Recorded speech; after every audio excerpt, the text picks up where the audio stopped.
Hi friends, welcome to our channel. இன்றைக்கி இட்லி மாவு தோசை மாவு இல்லாத டயத்தில் நம்ம ஈஸியாக செய்யக்கூடிய ஒரு பிரேக்ஃபாஸ்ட் தாங்க பண்ண போகிறோம். இது வந்து ரொம்ப டேஸ்ட்டாகவும் இருக்கும். அட் த சேம் டைம் வந்து நம்ம ஈஸியாகவும் செஞ்சிடலாங்க. ஸோ அதை எப்படி பண்ணலாங்கிறத நம்ம D3 சேனலில் பார்க்கலாம் வாங்க.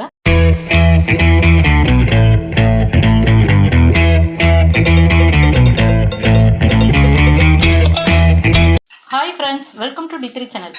இன்றைக்கி அரிசி மாவு வச்சு ஒரு ஈஸியாக செய்யக்கூடிய ஒரு பிரேக்ஃபாஸ்ட் எப்படி பண்ணலான்னு பார்க்கலாங்க. அதுக்காக நான் 1 கப்பு வந்து அரிசி மாவு எடுத்திருக்கேங்க. இதில் வந்து 2 ஸ்பூன் வந்து நான் வந்து ரவை போடுறேங்க. இந்த ரவை வந்து நல்லா கிறிஸ்பியாக இருக்கிறதுக்காக நம்ம வந்து ரவை ஆட் பண்ணுறோம். இதில் வந்து கொஞ்சம் தண்ணி ஆட் பண்ணலாங்க. தண்ணி ஆட் பண்ணிவிட்டு இதை வந்து ஒரு 15 மினிட்ஸ் வந்து அப்படியே ஊறட்டுங்க. இதை டிஸ்டர்ப் பண்ண வேண்டாம். ஒரு மூடி போட்டு மூடி வச்சிடலாம். 15 மினிட்ஸ் கழித்து நம்ம பார்க்கலாம். மாவு வந்து நல்லா வந்து ஊறிடுச்சிங்க. இப்போ வந்து நம்ம தண்ணி ஆட் பண்ணலாம். தண்ணி ஆட் பண்ணி நல்லா தண்ணியாக எவ்வளோ தண்ணியாக கரைக்க முடியுமோ அவ்வளோ தண்ணியாக வந்து நம்ம கரைச்சி எடுத்துக்கலாங்க. கட்டிகள் இல்லாமல் பார்த்துக்கோங்க. சப்போஸ் கரண்டி வச்சு கன்வீனியண்ட்டாக இல்லைன்னா கை வச்சு நல்லா கலக்கிக்கோங்க. நான் மாவு வந்து கலக்கிட்டு எந்த அளவுக்கு வந்து கரைச்சிருக்கேங்கிறத காமிக்கிறேன். ஸோ எந்த அளவுக்கு தண்ணியாக இருக்குன்னு பார்த்துக்கோங்க. ஸோ இந்த அளவுக்கு மாவு பசைஞ்சிக்கோங்க. இப்போ தோசைக்கு தேவையான உப்பு வந்து போட்டுடலாங்க. போட்டு அதையும் வந்து நல்லா மிக்ஸ் பண்ணி விட்டுக்கலாம். இப்போ உங்கள் வீட்டில் வந்து இட்லி மாவு தோசை மாவு இல்லை, இப்போ டக்குன்னு வந்து ஒரு பிரேக்ஃபாஸ்ட் பண்ணோம்னா இந்த மாதிரி ஈஸியாக வந்து செஞ்சிடலாங்க. நம்ம வீட்டில் வந்து அரிசி மாவு இருந்தாலே போதுங்க. நம்ம வீட்டில் உள்ள பொருளை வச்சு சூப்பராக பண்ணலாங்க. நல்லா கிறிஸ்பியாகவும் இருக்குங்க இந்த தோசை. இப்போ நெக்ஸ்ட்டு வந்து கருவேப்பிலை வந்து 2 இனுக்கு வச்சுருக்கேங்க, அதை போட்டுடலாம். அதுக்கப்புறம் வந்து காரத்துக்காக பச்சை மிளகாய் சின்னதாக ஸ்லைஸ் பண்ணி வச்சுருக்கேன், அதையும் போட்டுடலாம். நெக்ஸ்ட் வந்து வெங்காயம் வந்து 2 வெங்காயம் வந்து சின்னதாக ஸ்லைஸ் பண்ணி வச்சுருக்கேங்க, அந்த வெங்காயத்தையும் நம்ம போட்டுடலாம். அதுக்கப்புறம் வந்து கேரட் வந்து ஒரு 2 கேரட் வந்து துருவி வச்சுருக்கேங்க, அந்த துருவின கேரட்டையும் போட்டுடலாம். நம்ம போட்டுட்டு இது எல்லாத்தையுமே வந்து நல்லா மிக்ஸ் பண்ணி விட்டுறலாம். நெக்ஸ்ட் வந்து ஒரு 1/4 ஸ்பூன் வந்து ஜீரகம் போடலாம். ஜீரகம் போடும்போது நல்லா வந்து நமக்கு அந்த தோசை வந்து சூப்பராக இருக்குங்க.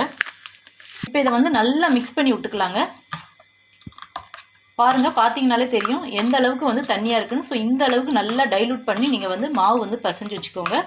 ஸோ இப்போ வந்து தோசை ஊற்றுறதுக்காக நான் வந்து ஒரு நான்ஸ்டிக் வந்து எடுத்து வச்சுருக்கேங்க. இந்த நான்ஸ்டிக்கில் ஃபஸ்ட்டு வந்து சூடு பண்ணிக்கலாம். ஸோ இப்போ வந்து கல் காஞ்சோனையும் நான் வந்து 1 ஸ்பூன் எண்ணெய் விட்டுருக்கேங்க. எண்ணெய் விட்டு எண்ணெயை வந்து நல்லா எல்லா பக்கமும் ஸ்ப்ரெட் பண்ணி விட்டுருக்கேங்க. கல் காஞ்சோடனே நம்ம வந்து இப்போ வந்து தோசை ஊற்றிடலாங்க. இப்போ வந்து நம்ம ஆல்ரெடி வந்து தண்ணியாக ஊற்றுனதுனால வந்து நம்ம இது பண்ண முடியாது. அந்தந்த கேப்பில் மறுபடியும் வந்து நம்ம ஃபில் பண்ணி விட்டுறலாங்க.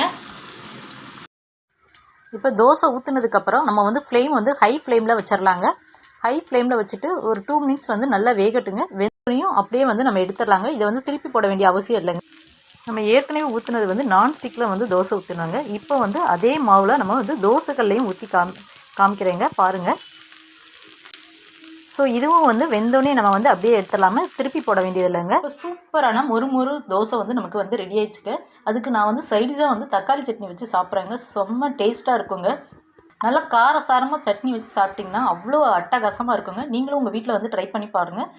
எல்லாத்துக்கும் இந்த பிரேக்ஃபாஸ்ட் வந்து ரொம்ப பிடிக்கும்னு நினைக்கிறேன். மறக்காமல் D3 சேனலை சப்ஸ்கிரைப் பண்ணுங்கள். Thank you so much.